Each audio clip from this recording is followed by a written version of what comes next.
Bem, nosso estudo de hoje está na primeira carta aos Coríntios, capítulo 15, versículo 33. Paulo fala o seguinte: não vos enganeis, as más conversações corrompem os bons costumes. E Emmanuel vem falar sobre as más palestras no capítulo 74 do livro Pão Nosso. A conversação menos digna deixa sempre o traço da inferioridade por onde passou. A atmosfera de desconfiança substitui imediatamente o clima da serenidade. O veneno de investigações doentias escapa-lhe com rapidez. Depois da conversa indigna, há sempre menos sinceridade e menor expressão de força fraterna. Em seu berço ignominioso, nascem os fantasmas da calúnia que escorregam por entre criaturas santamente intencionadas tentando a destruição de lares honestos. Surgem as preocupações inferiores que espiam de longe, enegrecendo atitudes respeitáveis. Emerge a curiosidade criminosa, que comparece onde não é chamada, emitindo opiniões desabridas, induzindo os que a ouvem à mentira e à demência. A má conversação corrompe os pensamentos mais dignos. As palestras proveitosas sofrem em todos os lugares a perseguição implacável e imprescindível se torna manter-se o homem em guarda contra o seu assédio insistente e destruidor.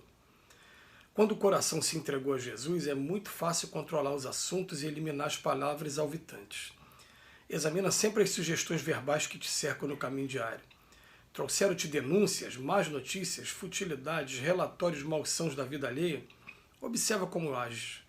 Em todas as ocasiões há recurso para retificares amorosamente, porquanto podes renovar todo esse material em Jesus Cristo. Parece que esse é um problema de todos os tempos.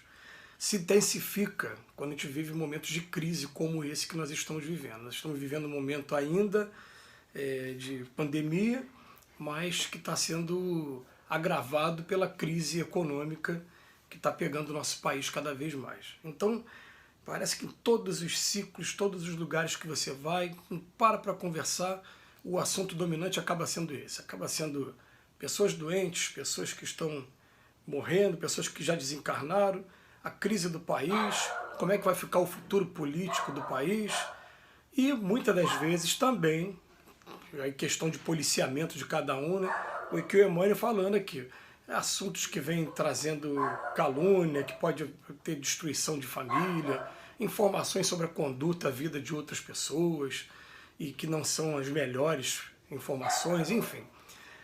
Emmanuel vem chamar a atenção para a gente das más palestras. E é interessante a gente observar isso. Essa primeira frase do estudo de hoje, a conversação menos digna, ela sempre deixa o traço da inferioridade por onde passou. Sempre deixa um traço de inferioridade. Aí ele coloca aqui ó, ele vem trazendo várias situações que podem acontecer. A atmosfera de desconfiança que vai substituir a serenidade rapidamente. Então você não tinha posição nenhuma, visão nenhuma, de repente alguém traz uma informação e você passa a ficar mais desconfiado. É dessa maneira, e você começa a mudar o seu comportamento. Depois ele fala, o veneno de investigações doentias espalha-se com rapidez. Quando é para uma coisa ruim, né, gente, parece que a coisa espalha. Porque até o próprio Paulo de Tarso ele falou isso uma vez, ele falou que o mal que ele tenta não fazer, parece que sai espontaneamente, mas o mal que o bem que ele tenta fazer é difícil sair. É muito difícil fazer o bem e o mal sai com mais facilidade. Né? É isso que ele quis dizer pra gente.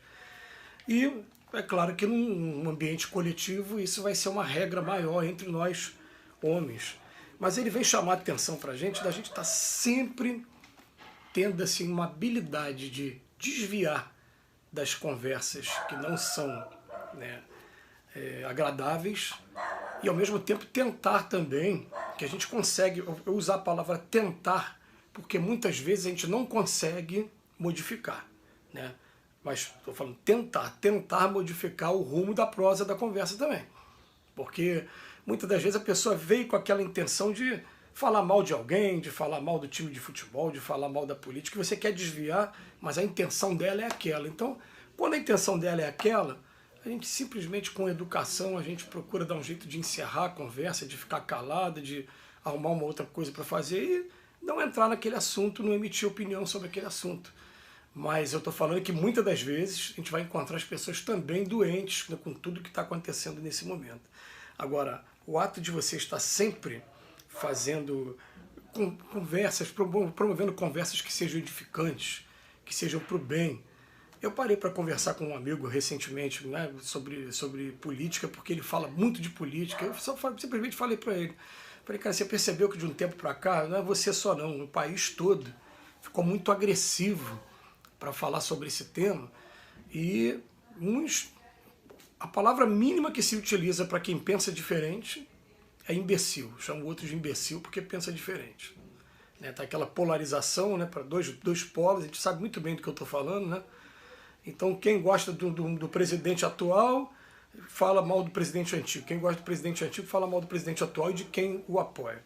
Então eu chamei ele e falei, meu amigo, olha só, você já percebeu que você tem bagagem e conhecimento bastante para ajudar essa juventude toda que chega pedindo opinião? Eles estão sedentos de informações, então para conversar com você, você vai ter muita bagagem para poder estar passando para eles, mas se você deixar que esse fel ainda fique saindo das suas palavras, você vai perder cada vez mais essa oportunidade, porque os próprios jovens eles percebem, não se sentem agradáveis com esse tipo de conversa. Então a gente tem que começar a pensar assim, peraí, vamos todo dia, final do dia, vamos parar para pensar quais foram os assuntos que eu conversei hoje durante o dia. Qual foi o assunto? E dentro desses assuntos, o que foi proveitoso? O que trouxe alguma coisa de edificante, trouxe alguma coisa de bom? Tem coisas que a gente fala, às vezes, até piadas, brincadeiras, é mais para poder quebrar o gelo da crise que a gente está vivendo e trazer um pouco de humor. É válido, mas até nas piadas a gente tem que selecionar quais são aquelas que não estão mexendo com preconceito, que não estão, né, estão trazendo coisas engraçadas, né? Enfim, ontem mesmo eu passei uma piada para vários grupos de WhatsApp, né? E eu fico fazendo uma triagem mesmo, eu falo, será que isso aqui vai trazer alguma... Quem lê isso aqui vai interpretar de uma maneira ou vai ter só o bom humor mesmo? E foi no final das contas eu acho que foi o bom humor, né? E depois ainda fiquei questionando mesmo, será que valeu a pena eu ter passado essa piada? É uma piada que eu vou resumir aqui rapidamente, né? Falando de uma senhora que estava numa reunião religiosa com 108 anos de idade, quando falaram assim, que aquelas pessoas que já aprenderam a perdoar o inimigo, todo mundo levantou a mão, só ela que não. Aí foi perguntar, quantos anos a senhora tem? 108, como é que se faz para chegar a 108 anos e não tem inimigo nenhum? Ela levanta, vai lá na frente, eu não tenho porque já morreu todo mundo. Quer dizer, a piada era isso. É claro que quando eu recebi a piada, recebi com palavrões, eu falei, tive o cuidado de substituir as palavras que pudessem ofender. Até nisso a gente tem que tomar cuidado, né? Substituir. E depois fiquei vendo o resultado. Então a gente tem que começar a tomar o cuidado do que a gente vai estar passando para as pessoas, e as redes sociais principalmente, elas denotam uma sinceridade nas pessoas, né? A gente conhece muito mais as pessoas hoje pela rede social do que conversando pessoalmente, porque tem pessoas que na hora de postar só sai postagem de coisas que agridem, são cenas de violência, são cenas pornográficas, são cenas... Aí você fica, meu Deus, né? Isso é o que a pessoa tem de melhor para oferecer. E tem pessoas que não, que todas as vezes que vão fazer as postagens até surpreendem a gente. Tem pessoas que a gente não esperava que, né, que tivesse tanta coisa legal dentro da pessoa. Eu tenho um amigo em especial que é assim, que o contato que eu tive com ele, a aparência dele, o jeito dele é hippie, aquele, né? E tudo que ele me passa, tudo que ele me posta é coisa boa. Eu fico todo dia eu agradeço a ele. Poxa, cara, obrigado pelo texto que você me mandou, por tudo que você me mandou, porque hoje as más palestras estão vindo também através dessas mensagens que a gente recebe via rede social. Enfim, a mensagem do Emmanuel é muito profunda e ela vai botar aqui pra gente: a má conversação corrompe os pensamentos mais dignos. As palestras proveitosas podem até sofrer em todos os lugares a perseguição implacável, né? Mas é ela que vai ajudar a gente. Eu terminei de receber um telefonema agora antes de fazer esse vídeo de uma amiga simplesmente leu uma página comigo, fez uma oração e desligou. Eu agradeci a ela, mandei um beijo e falei, é esse aí que é o espírito do serviço mesmo. Que Jesus nos abençoe hoje e sempre.